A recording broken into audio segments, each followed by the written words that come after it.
হে জগতবাসী, আজকে আমি শামীম আলী চিশতি আপনাদের সামনে যে আলোচনাটি নিয়ে আসলাম, সে আলোচনাটি হলো যে এই দেশের মানুষের সাথে দোস্তি রাখা চলে না।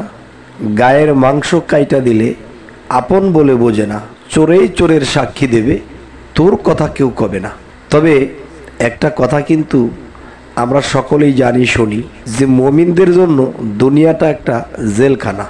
মুমিনদের জন্য জেলখানা হবে কেন? মুমিন তো আল্লাহর বান্দা, আল্লাহ যাদেরকে ভালোবাসে তারা তো ভালো থাকবে। কিন্তু না বাবা, এই জগৎটা সম্পূর্ণ আলাদা। যেমন আল্লাহকে প্রশ্ন করা হয়েছে বা আল্লাহকে জিজ্ঞাসা করা হয়েছে, হে আল্লাহ, এমন একটা ব্যক্তি তোমাকে এত ভালোবাসে, তোমাকে সবসময় স্মরণ করে, তোমাকে স্মরণ করা ছাড়া সে খায় না, হাঁটে না, ঘুমায় না, সব সময় তোমাকে ভালোবাসে এবং তোমাকে স্মরণ করে। তবে এই ব্যক্তিটি কেন এত কষ্টে আছে? কেন সে এই পৃথিবীতে এরকম লাঞ্ছনা বঞ্চনার মধ্যে আছে? আল্লাহ কি উত্তর করলেন যে হে দেখো, তুমি যদি একটা স্বর্ণের দোকানে যাও, গিয়ে যখন বলো যে আমাকে একটা গলার হার বানিয়ে দাও, তখন সে যখন হার বানিয়ে দিল, তখন দেখতেছো এটার মধ্যে খুব খাস ভর্তি, অর্ধেক স্বর্ণ আর অর্ধেক খাস। তাহলে তুমি পুরো টাকা দিয়ে কি জিনিসটা আনবে? আনবে না। তাহলে আমি যাকে ভালোবাসি আমি তাকে পোড়াই। কিরকম? যে যখন দেখব খাঁটি সোনা হতে তার আর কিছু বাকি আছে, তখন সেই বান্দাটাকে আমার মনের মতো করে পোড়া দেই। যখন সে খাঁটি সোনা হয়ে যায়, সে যখন খাস মুক্ত হয়ে যায়, তখন আমি তাকে সেই গলার হার বানিয়ে আমার গলায় বসাই। সুবহান আল্লাহ। তবে হে জগতবাসী, যে মুমিনদের জন্য এই দুনিয়াটা একটা বেহেশতখানা, আরামদায়ক, আল্লাহ তাদেরকে সুখে রাখবে। সেই জায়গার ভিতরে কি যে মানুষে তো তাকে জ্বালায় এবং বিভিন্ন বিষয়ে অত্যাচার করে, তো এখন দেখা যাচ্ছে আল্লাহ নিজেও একটা মুমিন ব্যক্তিকে জ্বালায় পোড়ায়। তবে আল্লাহর উত্তর কিন্তু আল্লাহ দিয়ে দিয়েছে যে আমি কেন পোড়াই, তার মধ্যে যেন একদম খাস না থাকে, খাঁটি সোনা হয়ে যেন আমার গলায় হার হয়ে বসতে পারে। তাই বলবো যে এই দুনিয়াতে সৎ লোকের খুব কষ্ট, চলায় কষ্ট, খাওয়ায় কষ্ট, পড়ায় কষ্ট, কপালের অদষ্ট। আর যদি কেউ এটা মানতে পারে তবে সেই ব্যক্তি হবে শ্রেষ্ঠ। তবে হে জগতবাসী, আজকের যে আলোচনাটি করতেছি, জানি না আপনাদের কেমন লাগছে। তো আরও একটি কথা বলবো যে প্রথমত আমি যে কথাটি বলেছিলাম, এই কথাটি আমার মুর্শিদের পীর ভাই জালালউদ্দিন খাঁ তিনি বলেছে আজকে 40 বছর আগে।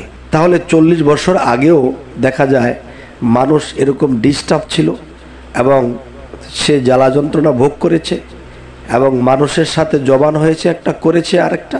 তো এই জন্য হয়তো কারো কাছে বিচার পায়নি যে এই কথাটি বলেছে, এই দেশের মানুষের সাথে দোস্তি রাখা চলে না। গায়ের মাংস কাইটা দিলে আপন বলে বোঝে না, চোরেই চোরের সাক্ষী দেবে, তোর কথা কেউ কবে না। তাহলে জালালউদ্দিন খাঁ এরকম সাধারণ কোনো দুঃখ কষ্ট পেয়ে মনে হয় এমন কথা বলেনি। নিশ্চয়ই এই কথাটা সে পৃথিবীতে আঘাতপ্রাপ্ত হয়ে তারপর বলেছে। এরপর আরেকটা কথা হলো, যার বিরুদ্ধে আমি দেব বিচার সে দেখি চোরের সর্দার। এখন দুনিয়াতে আমি যাব কার কাছে বারবার দিব বিচার? তো যার কাছে আমি দিব বিচার এবং যে করবে বিচার সে হয়ে আছে চোরের সর্দার। তাহলে কি করে হবে আমার সূক্ষ্ম বিচার? তখন দেখা যায় আমি কিছুই করার থাকে না।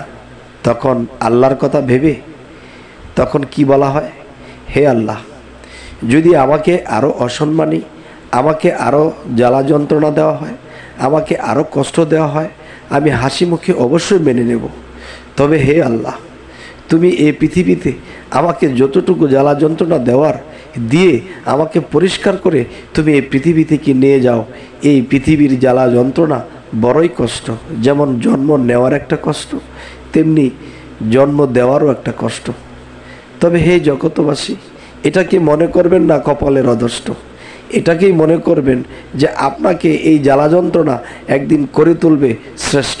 হে জগতবাসী, আমি শামীম আলী চিশতি আপনাদের সামনে বেশ কিছুদিন ধরে আলোচনা করি।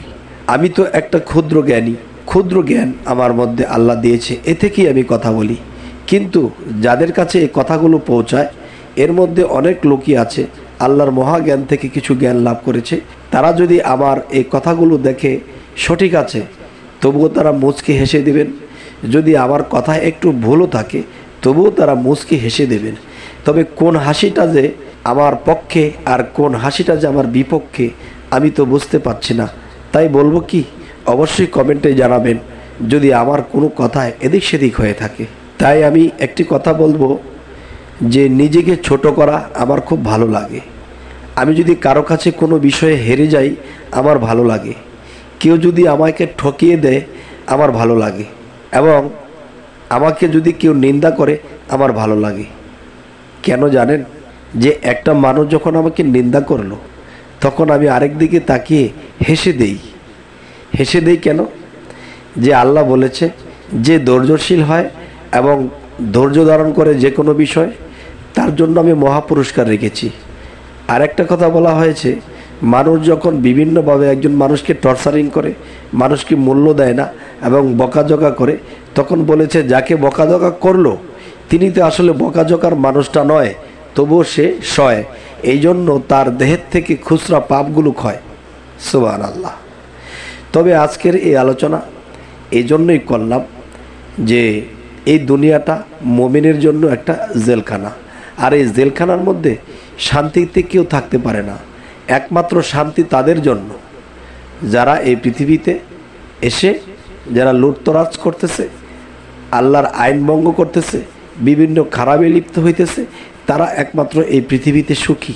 আর এই পৃথিবীতে যারা সুখী, তারা পরকালের দুঃখী। এটার একটা প্রমাণ রেখে গেছেন হযরত মুহাম্মদ সাল্লাল্লাহু আলাইহি সাল্লাম। তিনিকে সাহাবারা এসে দেখতেছে যে নবীজির পিঠের মধ্যে খেজুর পাতার দাগ পড়ে গেছে।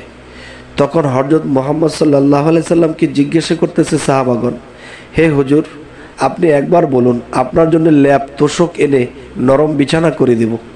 তখন নবীজি বলতেছে, না বাবা, আমি এই পৃথিবীতে অল্প কিছু দিনের জন্য আসছি, মানুষের হেদায়েতের জন্য আমি আসছি।